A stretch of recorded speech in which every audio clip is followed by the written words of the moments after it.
When it comes to the complex issue of firearm-related injuries in Canada, groundbreaking studies using ICES data have been pivotal. The research has shed light on the incidence and risk for young people, including the hidden dangers of non-powdered firearms. These studies revealed stark trends. Most injuries involving firearms in children and youth up to 24 years old are unintentional. Non-powdered firearms, like pellet and BB guns, account for a large proportion of these incidents, and while older reports focused on fatalities, ICES data showed that 91% of injured children and youth survived.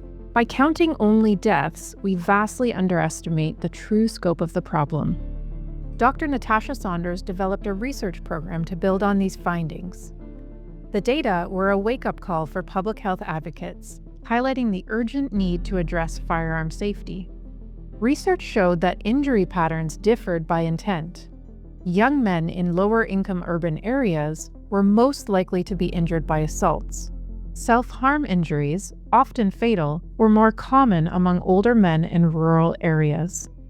When it comes to non-powdered firearm injuries, these seemingly harmless toys can cause serious damage, including traumatic brain and eye injuries. The injuries also lead to a significant increase in healthcare encounters and expenses. Young people had higher healthcare visits and costs in the 1 year after injury than those who didn't have a firearm injury. Non-powdered firearms can be almost as dangerous as regular guns, yet they are easily purchased and accessed by children. Dr. Saunders leveraged these insights to advocate for policy change.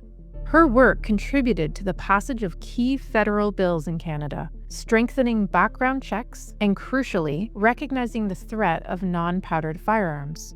Dr. Saunders testified before the Canadian Senate, pushing for critical changes to gun control legislation.